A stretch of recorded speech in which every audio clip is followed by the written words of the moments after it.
سعید کریمیان، صاحب و مدیرعامل گروه جم.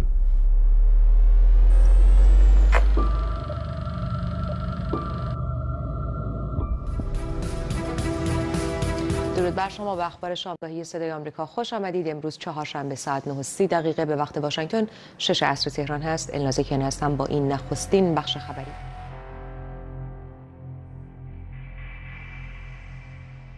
میخواستم ببینم که تو حق داشتی که به من یه جورایی میگفتی که به سعید نزدیک نشم. بعد ولی خب من نمیفهمیدم منظورت چیه. ببین خب فکتی که اصلا اون آدم زن داشت، بچه داشت، بعد از اون ور خب مثلا من میدونستم که با یه نفر در انگلیس، الان یادم نیست کی بود، در لندن مثلا یه دوست دختر داشت.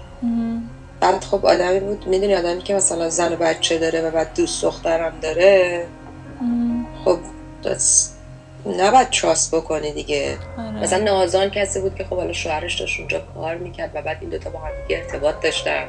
من یه دفعه مثلا بیرون توی چیز بودیم، یه دفعه توی یه مالی بودیم با خواهرم، یادم نیست کدوم مال. و خب اونا مثلا من میشنیدم از این و اون همکارا، ولی خب بازم مثلا زیاد باورم نمیشه. مثلا خب اونا همکارن دیگه، مگه میشه مثلا این شوهر داره زن داره؟ بعد تا اینکه یه دفعه دیدیمشون، ما این بر مثلا بودیم اونا اون بر بودن با نازان، دوتایی با هم دیگه مثلا لب گرفتن و فلان اینا. خب بعد من اونجا دیگه با چشم خودم دیدم دیگه باورم شد. بالاخره دیدم آدمی که خطره. من یلدا صفوی خلیفه سلطانیم. پول و قدرت خیلی آدم ها رو عوض میکنه.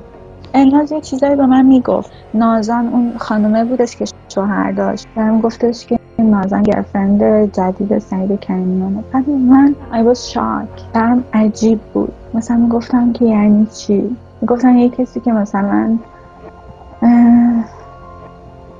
یه کسی که شوهر داره چجوری شوهرش هم کمپنیه، بعد اون خانوم مثلا شوهرش اصلا غیرت نداره که اون خانوم مثلا داره با سعید کریمیان مثلا میرن با هم دیگه سکس میکنن.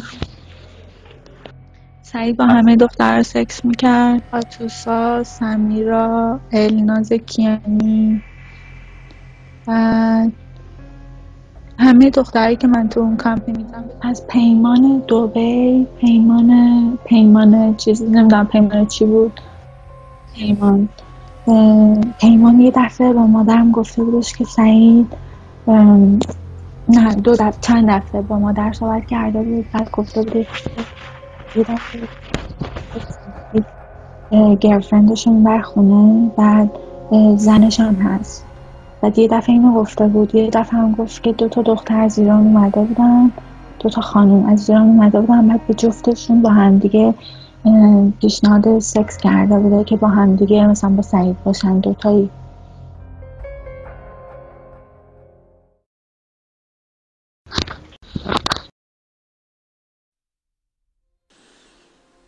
نمیدونم چجوری بهتون بگم، خیلی سخته گفتنش این چیزا. من توی ماشین بودم، بعد یا تو پارکینگ بودم، دیدم که از تو سوزوکی پیاده شد. سعید کریمیان اومد به من نزدیک شد. بعد حس کردم که یه چیزی رفت تو من. ترسیدم اول. من هنوز ورجن بودم، هیچ وقت قبل از اون با هیچ کس سکس نکرده بودم. اولین بار اونجا بود که من میخواستم برم بیرون، نتونستم برم بیرون. یعنی انقدر که حالم بد بود، اومدم یعنی ماشین رو تو همونجا تو پارکینگ زدم به جایی، به یکی از اون ستونا. الان همه چی از بین رفته، احساساتم، وجودم، همه چی از بین رفته. دلم میخواستم خب بگه